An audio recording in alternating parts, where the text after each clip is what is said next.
Hello again everyone. I'm sorry for the lack of videos. I've been very sick the last couple of weeks, and also I was waiting for the QKZ VK1. So let's check them out.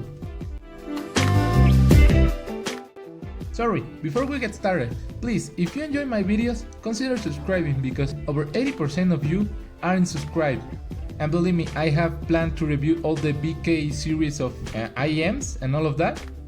So, if you enjoyed this video, please subscribe and drop a like, give me feedback and all of that.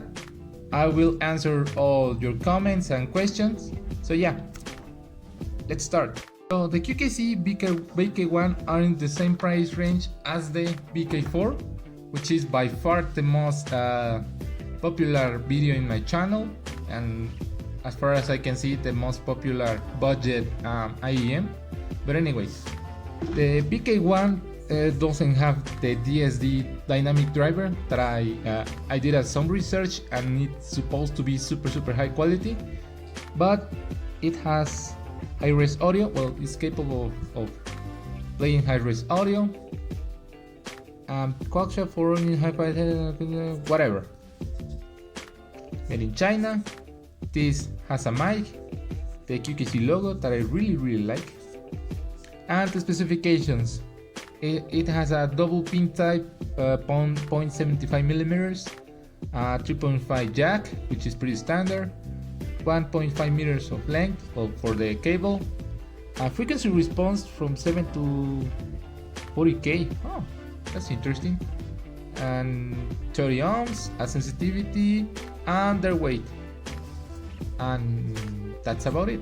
Okay, this has been opened by customs to check that is everything okay and all of that. So this is my first time seeing them. Oh, it's really tight. Oh wow. Wow. These are really cool looking. Okay, let's see. Oh wow. Would you look at that? These have like a little plastic protector. Wow. Oh, they have like a fin. These are nice. The other one. Yeah, I love the see-through design. You can see the dynamic driver and the QKZ logo print. Wow, this feels a little bit much more substantial than the VK4s. Oh, interesting. What else do we have here?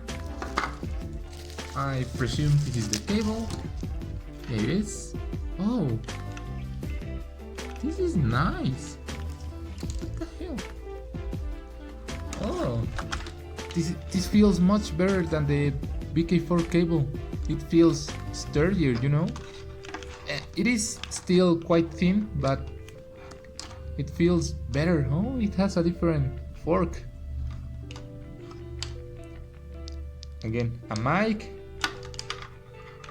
memory hooks, and the double pin connector over here.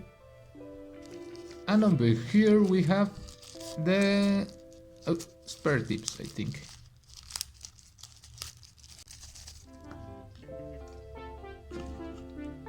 Wow, the tips are super nice. Let me see if I can focus it. I don't know if you can see it, but I mean, it's a clear kind of tip, but it has this like more rigid silicone on the inside. So this is super soft, but this is kind of, you know, heavy duty feeling.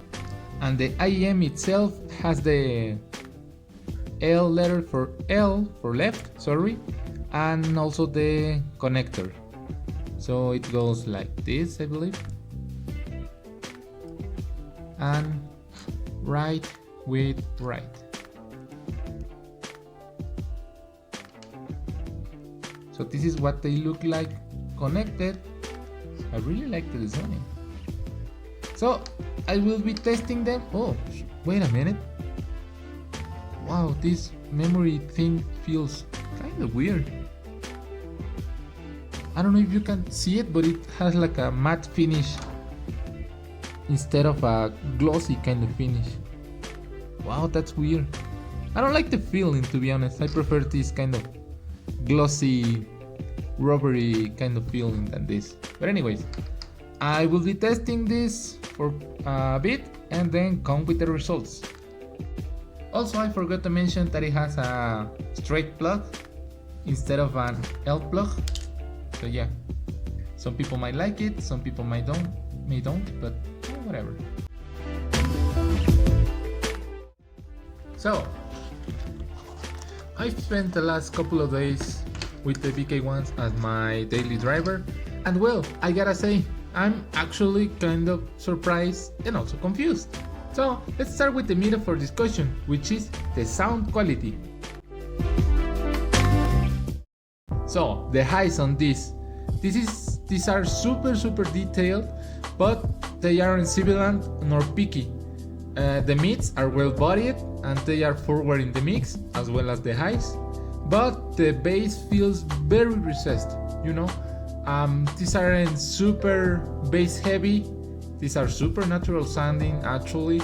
So for rock and metal, these are super nice, but you know, for more bass heavy kind of songs or genres, these aren't very well suited. Being more detailed, the highs are super well resolved, and like I said, they don't feel picky, they don't feel thin. The vocals are super nice detailed, and well, they feel super forward in the mix, so it's like you have the vocalist in front of you. Now, for the mids, it's kind of the same situation, though they feel somewhat a bit more recessed than the highs, yet they are detailed, but feel in the back. And for the bass, which is what I didn't like about these IEMs, it feels very recessed. These feel like they don't have that much bass at all.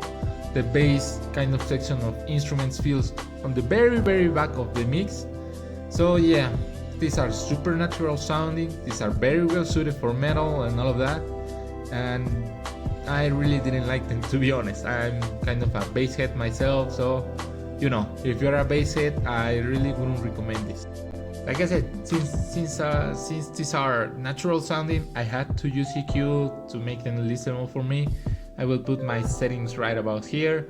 I did a treble and mid boost alongside a bass boost. I did a mid bass boost, something like that. And now they sound more lively, more musical, and then as a kind of a song signature that I really like. And also something weird that I noticed, these aren't super loud.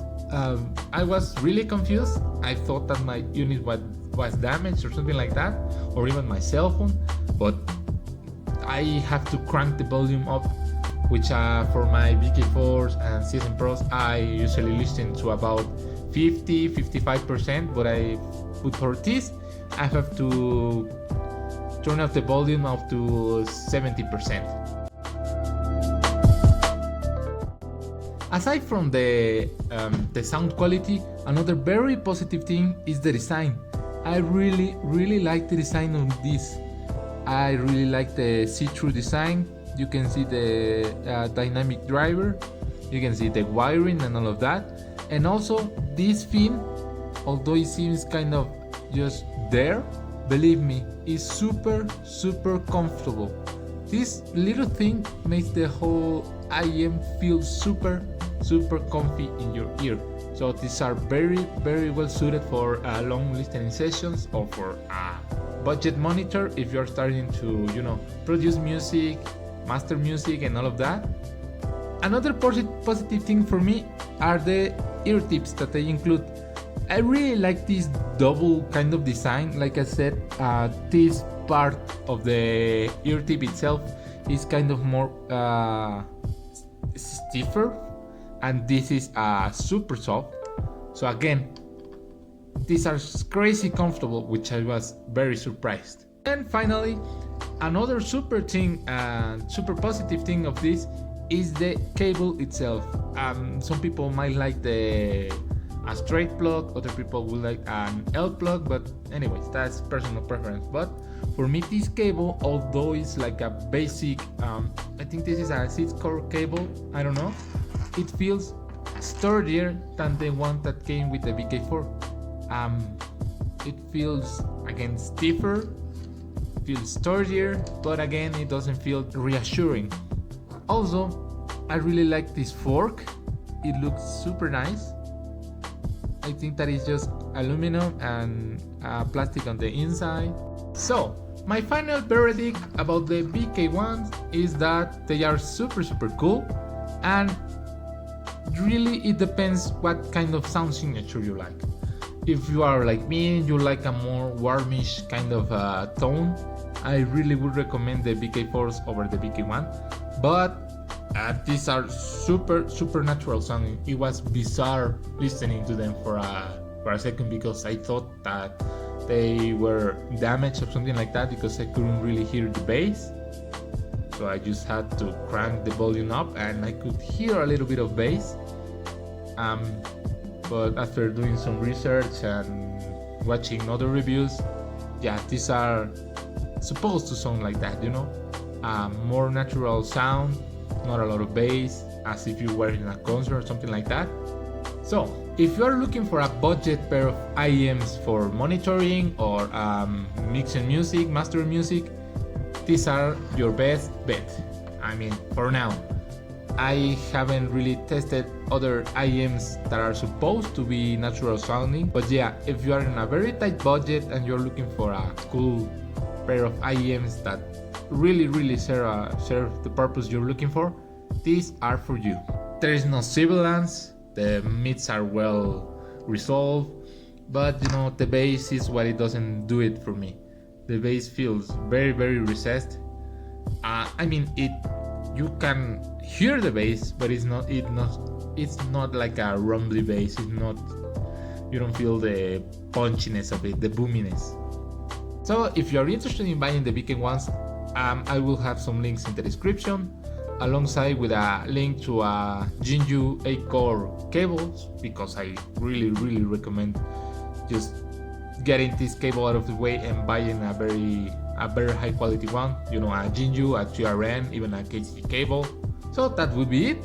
Sorry if the video was a little bit shorter than normal, but you know, there is really not much to say about this. These are super cool sounding, they look super cool, they have the drawbacks, but anyways, if you like this video, please drop a like, again subscribe, give me feedback, and I will see you in my next review.